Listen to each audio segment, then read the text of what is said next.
Le problème avec la science sur Terre. Bonjour encore une fois, merci de vous joindre à moi, je suis Maryse Varou. Il y a quelques siècles, au Moyen-Âge et avant, si ces étapes de l'humanité se sont réellement produites, la majeure partie de la population de la Terre, et surtout dans les sociétés occidentales, bien que cela se produisait dans d'autres sociétés, suivait ses chefs religieux et obéissait à ce qu'ils lui dictaient. Cela se produisait principalement avec l'Église catholique comme exemple principal. Tout ce qu'ils disaient était la vérité, juste parce que eux le disaient, et ils justifiaient tout ce qu'ils disaient parce que c'était soi-disant écrit dans les Écritures saintes. Ces vérités étaient fixes et immuables, et c'est de là que vient le concept moderne de dogme. Être dogmatique, c'est suivre et obéir à des règles sans prendre en compte que dans ce dogme, tout concept devient une vérité par imposition et que le sujet ne peut même pas penser à remettre en question ces vérités imposées. La simple pensée que ces règles et vérités puissent être erronées est considérée comme inacceptable, répréhensible, erronée et même ridicule. Elles sont considérées comme des choses immuables et incontestables qu'une population doit simplement accepter et respecter.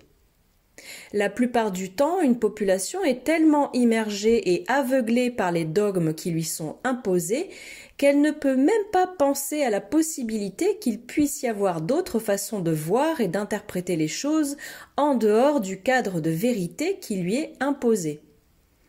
Simplement parce qu'il leur manque tout le contexte nécessaire pour voir au-delà.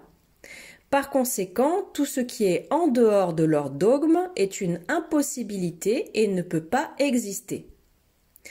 Ensuite, il y a le facteur supplémentaire qui consiste à ne penser qu'en termes pratiques et de perte de temps, de sorte que les sujets ne voient aucune utilité dans le fait de remettre en question des choses déjà connues. Et ils se poseront les questions suivantes. Pourquoi faire ? Pourquoi ? Qu'est-ce que cela m'apporte ? Et pour aggraver les choses sur ce dernier point, s'ils osent remettre en question le dogme, le résultat que les gens obtiendront sera d'être attaqués, discrédités et même condamnés à l'ostracisme par leurs pairs et par la société dans laquelle ils vivent. Par conséquent, cela va à l'encontre de leur propre survie.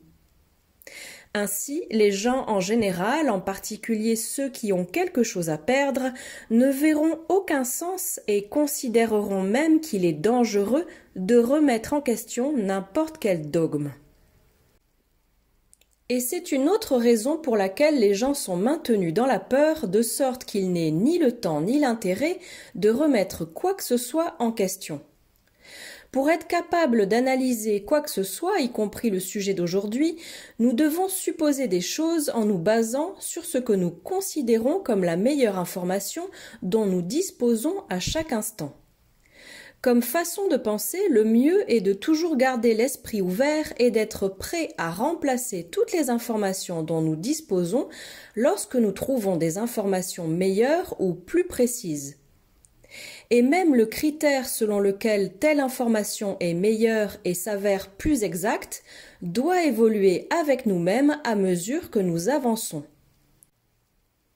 Donc, sur la base de ce que je viens de dire, les meilleures informations dont nous disposons indiquent qu'il existe un groupe d'entités humaines et aussi d'un autre type qui contrôle dans l'ombre ce qui se passe sur Terre et qui contrôle la population humaine depuis au moins plusieurs milliers d'années.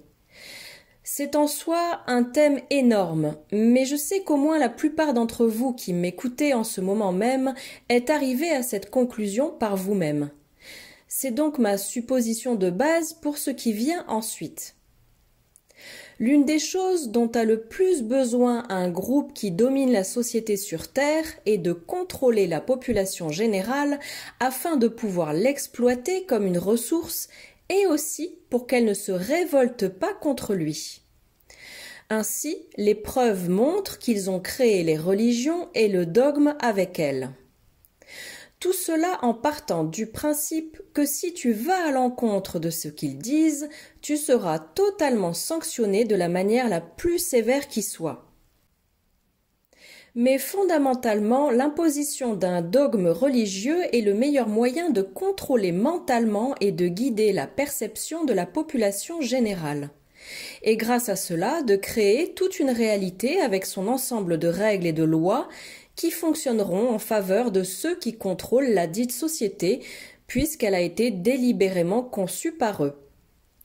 Ainsi, la religion et ses dogmes ont été conçus dans le seul but de contenir et de guider la population au sein de la société qu'ils contrôlent.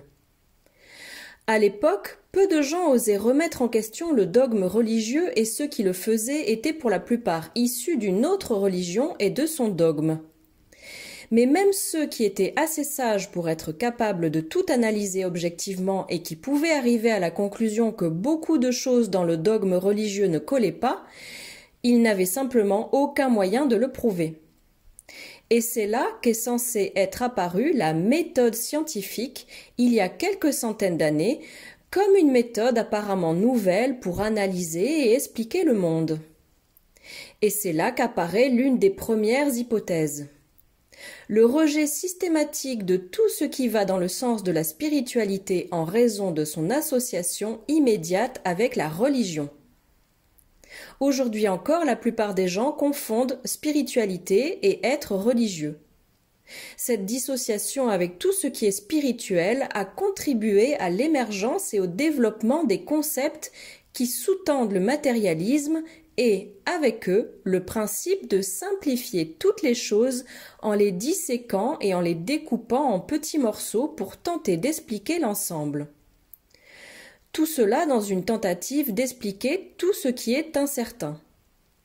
Cela conduit à une manière mécaniciste d'interpréter et d'analyser tout ce qui est étudié. Cela signifie que la science humaine a une nette tendance à supposer que tout peut être expliqué en termes mécaniques. Il voit tout comme une machine qui fonctionne par pièces, en ne pensant essentiellement qu'en termes d'engrenage et de levier, négligeant ainsi tout ce qui a trait à l'esprit. C'est alors qu'il est facile pour nous de comprendre comment les contrôleurs de la société terrestre ont vu la nécessité de contrôler et de réglementer la science afin qu'elle ne travaille pas contre eux. En d'autres termes, ils devaient réglementer la science afin qu'elle ne dévoile pas les mensonges et les ruses dont ils ont besoin pour contrôler les masses. La Kabbale, ou les contrôleurs ici sur Terre, ont donc commencé à enseigner la science et pour cela ils ont développé le concept d'une université moderne où ils pourraient tout contrôler en faisant un lavage de cerveau et en guidant la perception des nouvelles générations de scientifiques. Tout ce que je viens de dire signifie que la science sur Terre est fortement réglementée avec l'intention directe de maintenir et de diriger toutes ces réalisations et de les garder sous leur surveillance et leur contrôle. Ce que nous voyons ici, de manière très claire je dois dire, c'est que la science sur Terre n'est rien de plus qu'une autre religion dogmatique. Développée, réglementée et conçue exactement dans le même but que toute autre religion du passé et du présent, à savoir contrôler la perception de la réalité, de ce qui est possible et ce qui ne l'est pas, et entraver la capacité créatrice de la population générale pour maintenir les gens limités, soumis, obéissants et dans la peur. Sur Terre, les gens partent du principe que si quelque chose est scientifique, alors c'est vrai et réel. Ils croient aveuglément en l'infaillibilité de la méthode scientifique et ils acceptent aveuglément comme un dogme tout ce qui est censé être prouvé scientifiquement. Ils supposent que la science sait déjà comment tout fonctionne et qu'elle a déjà percé tous les secrets de l'univers, à l'exception des plus petits détails. C'est de loin la meilleure religion que les contrôleurs, quels qu'ils soient, aient imaginée. C'est une religion dogmatique, auto-validante, qui condamne à l'ostracisme, interdit et ridiculise tout membre ou toute personne qui ose remettre en question ce qui a déjà été décidé comme étant des règles fixes et ses prétendues lois de la nature. Nous en arrivons donc au dogme suivant que les gens sur Terre supposent comme étant exact: le fait que la science a trouvé et compris ce que l'on appelle les lois de la nature, ou les lois de tout et n'importe quoi. La science sur Terre impose ces concepts comme des dogmes alors qu'ils ne sont que des théories qu'ils ne peuvent pas prouver. Et pour pouvoir avancer, ils inventent d'autres lois qu'ils appellent d'un autre nom, par exemple des constantes. Et le meilleur exemple de cela est la vitesse de la lumière. La science l'impose comme un dogme, comme étant quelque chose de fixé, donc une constante mathématique que d'autres calculs utilisent comme base. J'ai dû enquêter sur ce sujet et je vous encourage à faire pareil. Même pour la Terre, la vitesse de la lumière n'est pas une constante. Cela fait plus de 100 ans qu'elle est mesurée et à chaque fois des valeurs différentes sont obtenues et parfois très différentes. Les scientifiques ont donc commencé à faire la moyenne de ces relevés et ils sont arrivés à ce qui est considéré comme la valeur acceptée de vitesse constante. Mais comme les relevés se poursuivaient et que les résultats continuaient de varier, en 1972, ils ont trouvé une sorte de formule qui donne toujours le même résultat, puisque la formule elle-même contient la valeur acceptée de la vitesse de la lumière, de sorte que la formule évolue avec les variations quand celles-ci apparaissent. À mon avis, ce n'est pas de la science, c'est de l'auto-validation. Vous ne pouvez pas utiliser une valeur fixe de la vitesse de la lumière comme constante de base dans la même formule qui valide cette même constante. C'est une pensée circulaire. C'est comme demander à un personnage d'un roman de fiction de valider le même roman comme étant réel. C'est comme prendre pour acquis que Blanche-Neige est une vraie personne juste parce que Grincheux et Hatchoum l'ont dit. Et j'ai à nouveau rencontré le même problème avec la constante gravitationnelle. Et je suis presque sûre que ce sera également le cas avec la plupart, si ce n'est toutes, les autres soi-disant constantes universelles utilisées en physique. Si une constante de base pour d'innombrables formules importantes, comme la vitesse de la lumière, s'avère fausse, alors tout ce qui a été basé sur elle s'avérera également faux. Et pourquoi ferait-il une chose pareille? Dans quel but? Comme nous l'avons déjà dit, c'est pour pouvoir contrôler, guider et surveiller la perception humaine afin de la maintenir exactement là où ils veulent et ont besoin qu'elle soit. Cela provoque exactement ce que nous disons depuis longtemps, à savoir que la science sur Terre, dans son ensemble, mais surtout la physique et les mathématiques, ne sont que des constructions auto-contenues et auto-validantes qui ne reflètent pas ce qu'on appelle le monde extérieur, mais qui sont utiles comme mécanisme de contrôle, comme le serait n'importe quelle autre religion. Et les scientifiques, dans leur blouse blanche, ne sont rien d'autre que les prêtres de cette religion qui doivent contenir et guider tous les autres pour qu'ils respectent ses règles et ses lois. Il y a deux sciences différentes sur Terre. Une pour les gens, entièrement contenus, dogmatiques et inflexibles, ce qui fait s'effondrer la nature même et le but de la science elle-même, comme être curieux, se poser des questions et remplacer les vieux concepts par de meilleurs. C'est donc une science inutile, mais elle est utile comme religion dogmatique. Et une seconde science qui n'est pas accessible au public. Une science réservée à la Kabbale, aux contrôleurs de la Terre et à ses membres. C'est à ce niveau que les véritables percées technologiques se produisent et que ces nouveautés sont rétro-adaptées au niveau populaire de la science uniquement quand et si c'est dans un but utile à la Kabbale et aux contrôleurs. Cette autre science est beaucoup plus avancée que le niveau officiel de la science populaire et elle comprend également une forte coopération avec des espèces non humaines qui sont hautement technologiques et originaires d'en dehors de la Terre. Ce que les gens ordinaires obtiennent en termes de technologie est seulement ce qu'ils veulent que les humains aient, et dans un but qui leur profite à eux et non à la population humaine. Même les inventions qui semblent nouvelles et révolutionnaires, comme l'Internet, ne le sont pas du tout et ont d'horribles côtés sombres. L'Internet peut être considéré comme la liberté de partager l'information à un niveau jamais atteint auparavant sur Terre, mais c'est tout ce que la plupart des gens peuvent voir. En réalité, l'Internet détruit la vérité et la pensée. Grâce à Internet, les contrôleurs ont développé le meilleur mécanisme ou la meilleure façon de cacher n'importe quoi à la vue de tous, simplement en inondant l'utilisateur avec tellement d'informations que ce dernier ne peut plus savoir ce qui est réel et ce qui ne l'est pas, parce que la personne est constamment bombardée d'innombrables théories contradictoires.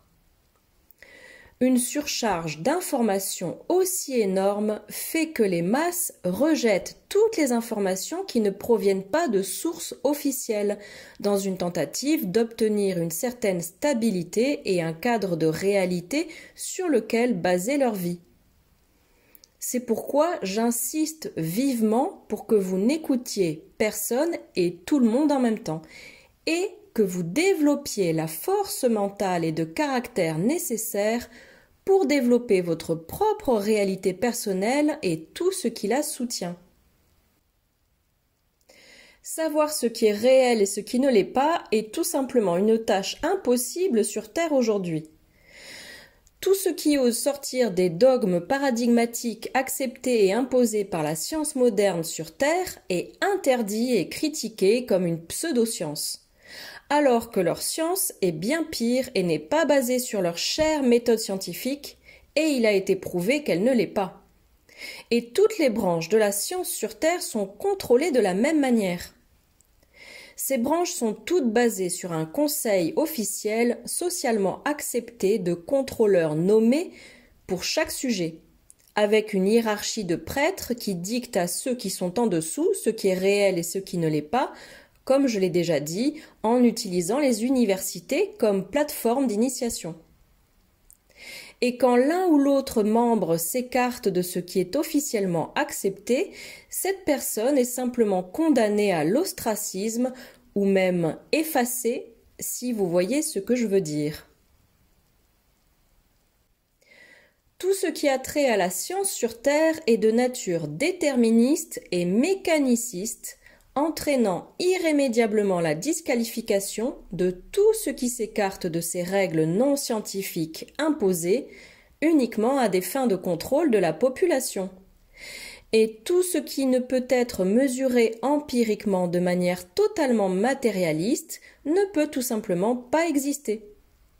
Ainsi, la médecine, par exemple, ne peut aborder les questions de santé qu'au niveau du scalpel mécanique, ne voyant le corps que comme une machine, disqualifiant de manière agressive tous les autres types de médecine.